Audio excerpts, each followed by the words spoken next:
The night I betrayed her, I told myself I was just trying to survive. Not to win. Not to escape. Just to survive. Her name was Anna. She was the only person who ever saw me without the mask. Not the careful version. Not the successful version. The broken one. We met during the worst period of my life. I had lost my job, my apartment, and most of my friends. Failure has a way of isolating you quietly. No arguments. No drama. Just distance. Anna didn't ask about my past. She didn't care about my reputation. She cared about who I was when nothing was working. And when nothing works, you finally stop pretending. She was kind in a way that felt dangerous. She listened without trying to fix me. She stayed without demanding change. She loved without conditions. That kind of love is rare. And fragile. We lived modestly. Small apartment. Shared meals. Long conversations at night about fear, regret, and the strange weight of being alive. For the first time in years, I felt seen. Not admired. Not respected. Understood. But understanding doesn't protect you from desperation. Money problems returned. Debts grew. My past mistakes followed me like shadows. Employers didn't call back. Bills didn't disappear. Fear came back. And fear makes people do things they never imagined. One evening, an old acquaintance contacted me. A man from my past who knew my weaknesses better than my strengths. He offered me a way out. Not legal. Not honorable. But effective. All I had to do was give him information about someone close to me. Someone vulnerable. Someone who trusted me. Anna.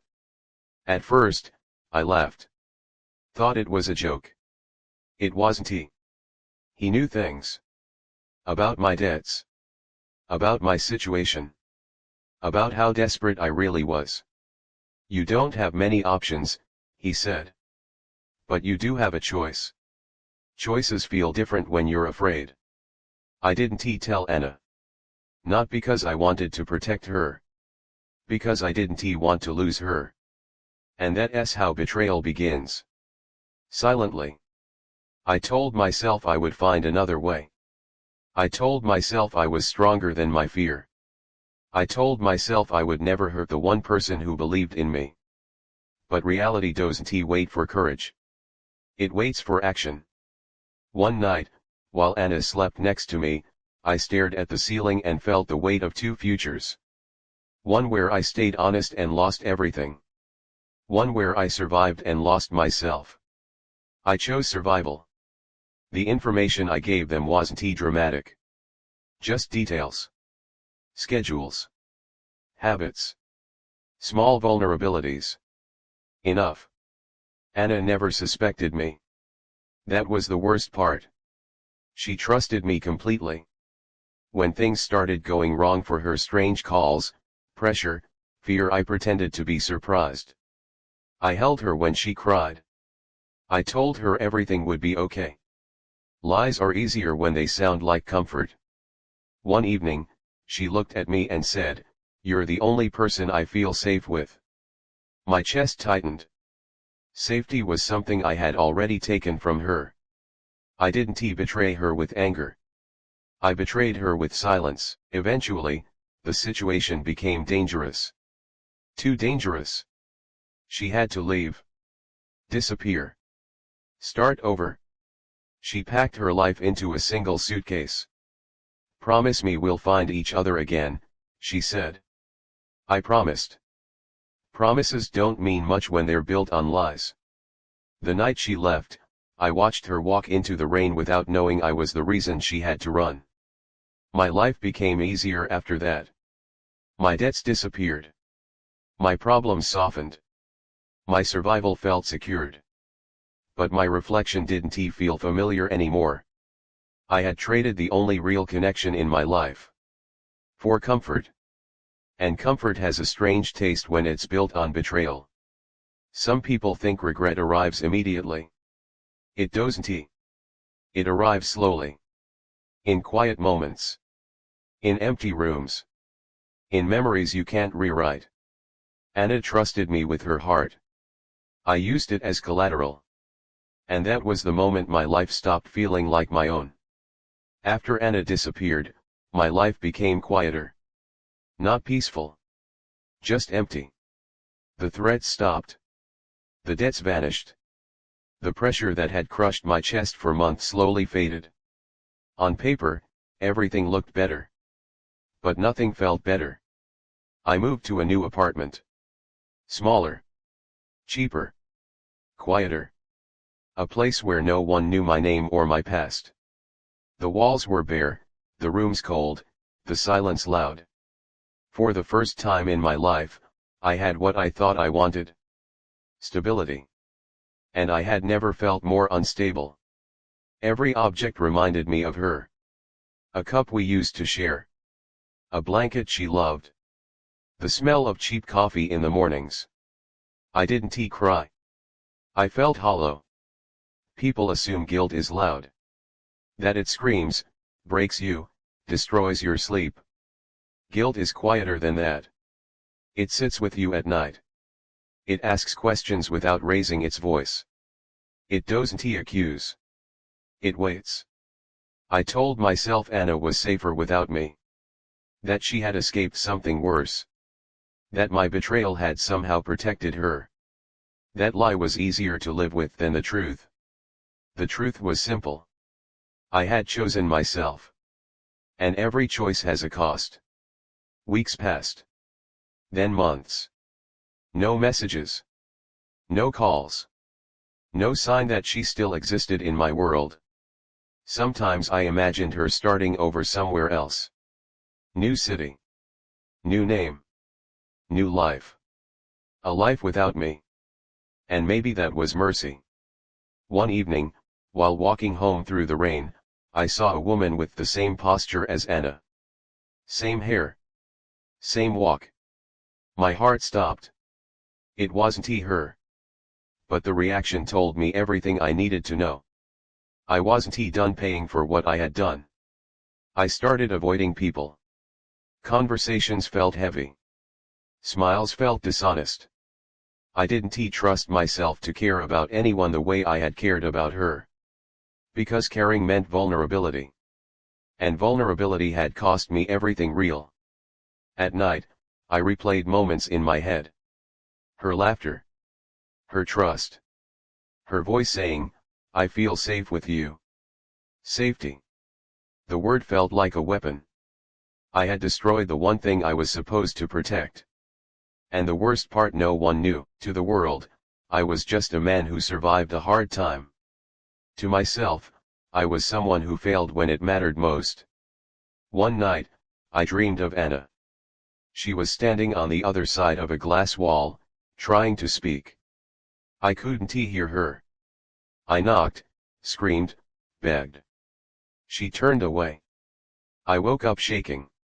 Not because I was scared. Because I was recognized. Months later, I received an anonymous message. No name. No explanation. Just one sentence: "Some betrayals never stay buried." My hands trembled.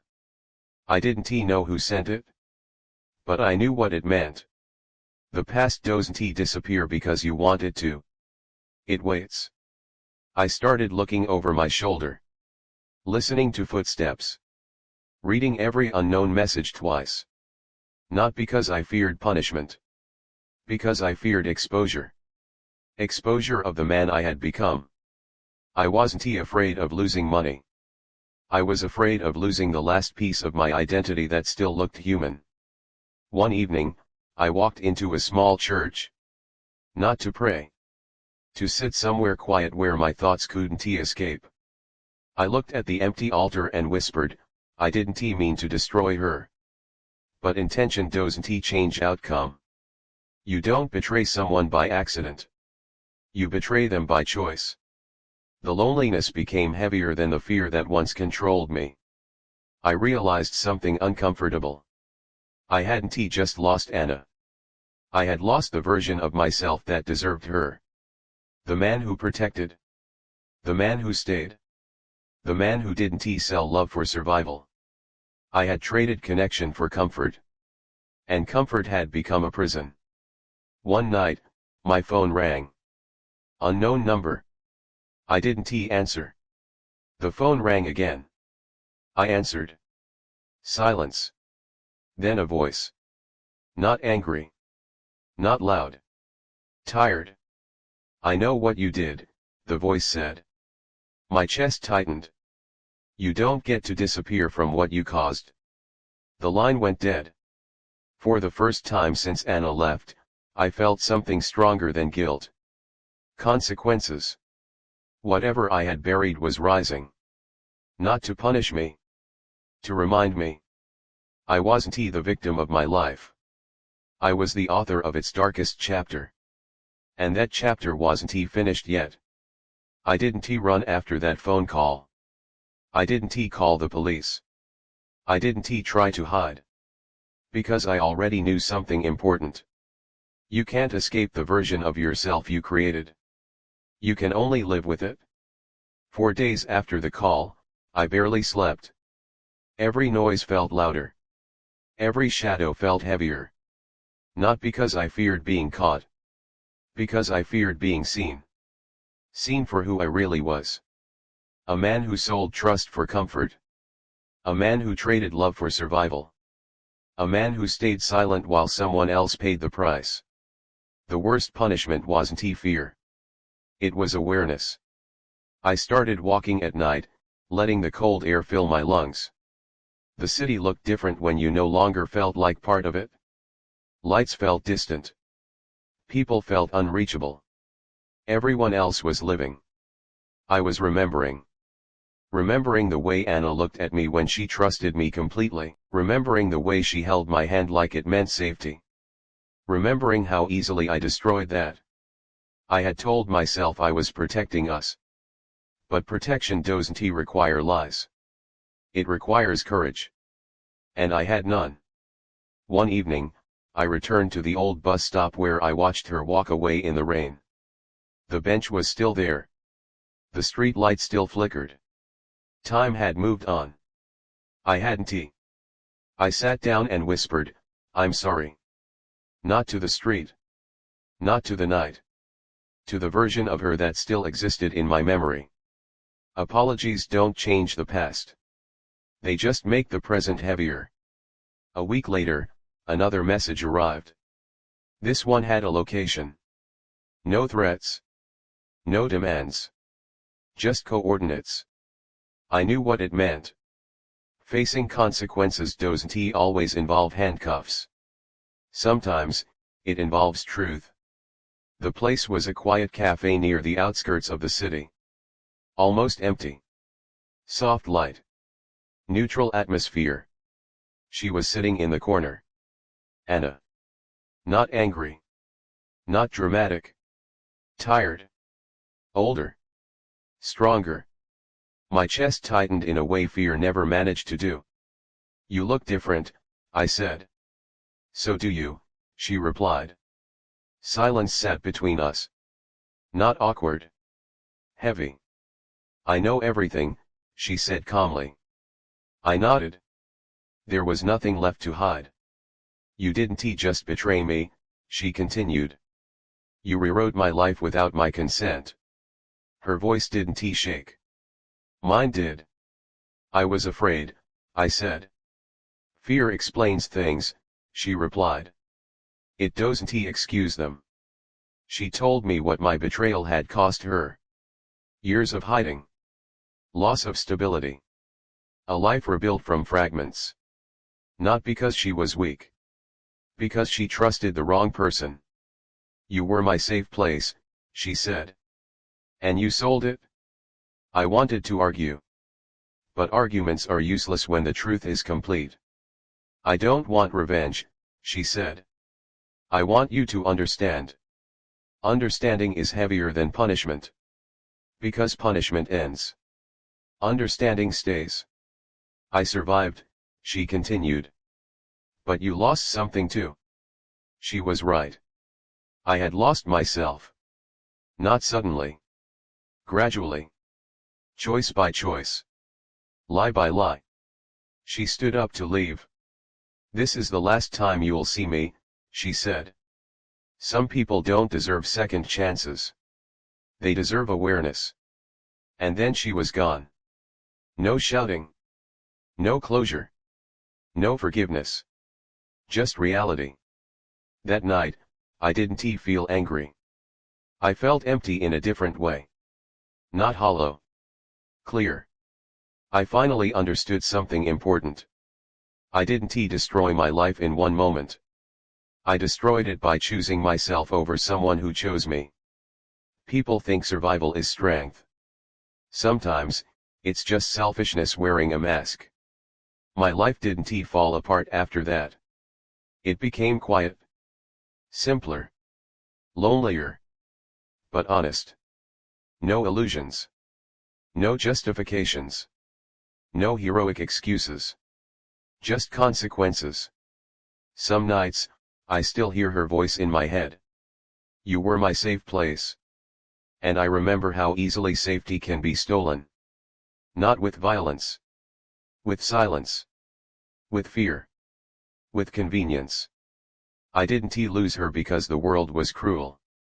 I lost her because I was, not intentionally, but effectively. And intention doesn't matter when the damage is permanent. If you're listening to this, remember something simple. Betrayal doesn't always look like hatred.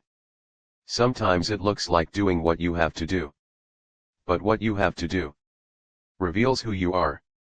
I chose survival over loyalty. Comfort over courage. Myself over love. And that choice didn't save me. It defined me. Not as a villain. As a man who knew better. And still chose wrong. Some people live with regret. Others become it. I became it. Quietly. Completely. Forever.